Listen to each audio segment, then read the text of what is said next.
waxay u barteen in hadda ka hor fariimo la geeyo dacwado dad kale aan u daba fadhiisana masiirkeena dadka aanan cod ka lahayn in ay cod u noqdaan hogaaminta deegaanka Soomaalida oo ugu horeeya madaxweynaha deegaanka Soomaalida deegaan u muuqda in la wada leeyahay in la dhiso ummadda lagu miday dadka Soomaalidu inay wax kala lahayn oo wax wada leeyihiin munaasabadan baa noogu filan waxay Soomaalida caawa u dabaaldegaysaa Soomaalida oo dhan waxay caawa u dabaaldegaysaa soo dhaweynta in harta sheekha loo aqoonsado maamul magaalo sharaf bay noo tahay hogaamin ahaan in yar in badan ma aha la dhageystay bulshada deegaanka Soomaalida cabashadeedii soo jirtay oo ay ka garaabeen maamul magaalooyinkaas gobolada iyo degmooyinka lagu soo biiriyay qaab dhismeedka deegaanka Soomaalida meel la isku haysta maanta oo la leeyahay meesha oo ma qalanta ma jirto taa waxay ku timid jawaabna u tahay daraasad lama sameyn in la dhaho waxa la daraasadeeyay xuduudka waxa la daraasadeeyay dadka aanan cod ka lahayn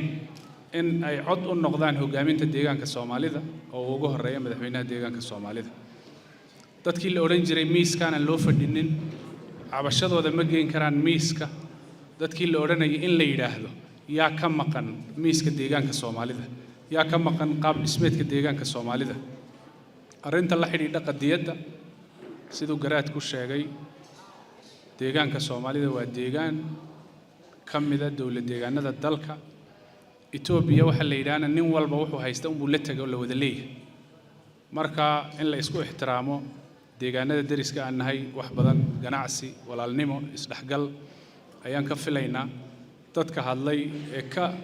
ka dabaaldegayo in deegaankeena aan wax ku soo biirin karin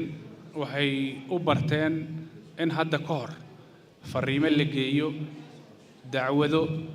dad kale aan u daba fadhiisana masiirkeena taariikhdaas oo xilli dhow aan wada xasuusanno aqoontii ay u lahaayeen u baakeynaysa maanta in nalala yaabo inaan deegaankeena ku soo biirino boqolkiiba 50 wax ka badan qaab dhismeedkii hore ee jiray waan ku faraxsanahay in midnimada deegaanka Soomaalida iyo shacabka deegaanka Soomaalida maanta la isu garaabayo la isu codsanayo kuwa aanan baahidooda laga jawaabin in la dhaho odayaashu ay fariin noo dhiibaan oo ay dhahaan cabashooyin baa jiro cabashooyinka laga jawaabo ujeedada qaab dhismeedkan loo balaariyayna waxa weeye koow in cabashada bulshada laga jawaabo labo dadkan cod ka lahayn in cod loo noqdo deegaan u muuqda in la wada leeyahay in la dhiso ummadda lagu miday harta sheekha waxay qurxinaysaa marka yaanan ka boodinay maamul magaalooyinka la bixiyay